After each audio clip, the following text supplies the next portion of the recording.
Ouais, je refilme ma vidéo parce que j'ai oublié de t'expliquer pourquoi le couteau juif il est carré. Allez, deuxième prise. Ah, on a de la chance d'avoir la blondasse qui veille sur nous, les gars, pour éviter que vous soyez intoxiqués au cachère. Alors, petite explication des gravures. Ici, nous avons des musulmans, le couteau est pointu, l'animal est debout, on voit son cou qui est présenté ici. Ok ? Là, nous avons toujours un musulman, mais avec un couteau juif. Le bout est carré. Je vais te montrer. Tadam! Le bout est carré. Il y a une raison précise. Voici un couteau juif d'abattage. Alors, pourquoi tout ça n'est pas très cachère? Regarde. Oui, l'animal est sur le dos, comme le veut le rituel cachère. Alors, ensuite, j'ai oublié de mentionner dans ma vidéo pourquoi le couteau est carré, parce que ici, c'est un ruminant, il y a une poche là, tu sais, où il rumine. Et le couteau, s'il est pointu, quand il fait son mouvement, il risque de percer la poche où il rumine l'animal, et donc des bactéries peuvent infecter la viande. Voilà pourquoi je refilme ma vidéo, parce que c'est une explication qui me semble quand même très importante. On appelle la shrita. La shrita, c'est le rituel d'abattage de la viande chez les juifs. L'animal, effectivement, offre sa gorge ici. D'accord. Mais avec tout ce bordel là, en ferraille là, comment veux-tu que le mec, il fasse un seul mouvement, comme c'est obligatoire de faire un seul mouvement, pour égorger l'animal, afin que le sang soit projeté dans les poumons et qu'en moins de 5 secondes, l'animal perde conscience. Moi, je voudrais que tu prennes un sauciflard ou une baguette de pain chez toi, tu la mets devant toi, tu fous de la quincaillerie autour, là, et t'essayes, tu sais, avec un couteau, de faire un mouvement comme ça, juste, hop, en piston, là. C'est comme si tu envoyais un coup de poing au foie de quelqu'un. Tu fais un seul mouvement, et tu vas voir si tu arrives à couper d'un seul mouvement les trois quarts, parce qu'il faut que ce soit les trois quarts du cou qui soient sectionnés.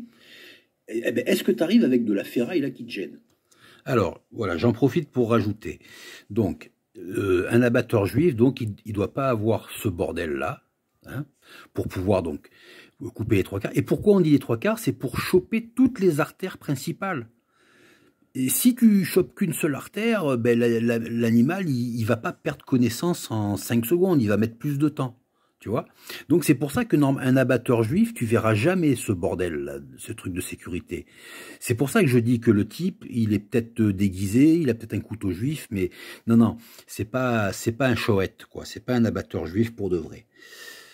Donc ça, alors je sais que c'est pas un abattoir cachère, je sais que c'est un abattoir musulman, mais en plus là le mec qui fait le boulot avec ça, c'est certain que c'est pas un juif. Et je vais te montrer la différence. Alors ici, à la musulmane, c'est très efficace, c'est rapide, mais pas encore assez. Alors à la juive, c'est censé être à la juive, mais ce n'est pas, tu vois, il fait plusieurs mouvements ici, le mec. Donc évidemment qu'ici, pour les raisons que je t'ai montrées. Moi, ça c'est le rabbin ne certifie pas la viande cachère dans ces conditions-là. Hein. Encore une fois, comment veux-tu qu'avec tout ce bordel-là, comment veux-tu que le mec il fasse juste un mouvement? Alors, c'est censé être donc un mouvement en piston, comme ça. Hop, terminé. Voilà. Ça ne doit pas faire... non. C'est un seul mouvement, un coup de poing à l'estomac. Hop, terminé. Et les trois quarts du cou de l'animal sont censés être coupés. Ben là, tu vois bien que je dis pas de conneries. Comment veux-tu qu'il te coupe les trois quarts du cou de l'animal là avec tout ce bordel? Donc, ceci dit, pour les risques que tu pourrais avoir, toi, de manger de la viande halal à ton insu, ben, tu sais, il y a 400 000 juifs à peu près, allez, on va dire 500 000 juifs qui restent en France, et peut-être, allez, 100 000 qui mangent cachère. Donc, t'imagines bien que pour 100 000 personnes sur une population de 80 millions d'habitants à peu près, déjà, tu as fort peu de risques de manger de la viande cachère à ton insu. Et ensuite, sache que les morceaux que tu vas manger, de toute façon, ce sera ton boucher républicain qui te les aura refilés, puisque les juifs ne mangent pas les morceaux nobles, les morceaux les plus goûteux de l'animal. Les Juifs doivent manger les morceaux, comment dire, de qualité moindre, parce que tout simplement, ils ne doivent pas prendre un plaisir gustatif à manger de la viande. C'est aussi une manière d'entraîner les gens à moins manger de viande, à moins tuer d'animal. Manger de la viande, ça doit rester purement nutritif. Et l'animal étant une créature qui est une création du bon Dieu, donc dans la religion, ben, il ne faut pas tuer des créatures du bon Dieu comme ça, donc il faut consommer le strict minimum de viande. Voilà, ben écoute, sinon voilà Bon voilà, j'arrête la vidéo ici. Bon, je suis désolé hein, de m'y reprendre à 10 fois, mais tu sais, c'est pas évident d'avoir toujours à se défendre pour des trucs.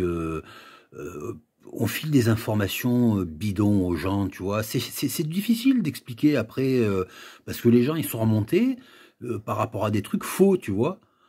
Alors oui, ça reste égorger un animal, tu as raison. Mais comme je te le dis, il y a 5 secondes, hein, l'animal est conscient, l'animal perd conscience au bout de 5 secondes. Demande au chasseur si à chaque fois qu'il tire sur un animal, l'animal perd connaissance en moins de 5 secondes. Je te rappelle que jusque dans les années 80, les maquignons, là, ils fracassaient le crâne des bœufs à coups de masse, hein. Oh, il y a encore pas si longtemps, les bouchers, là, tout ça, là, les abatteurs républicains fracassaient le crâne des bœufs à coups de masse. Et puis, va voir maintenant comment ça se passe aussi dans certains élevages pour les poulets, pour les lapins, le bordel comme ça, quoi. Hein, bon, allez, merci de ton attention, je voulais pas te saouler, mais j'estimais que ces quelques explications étaient quand même nécessaires.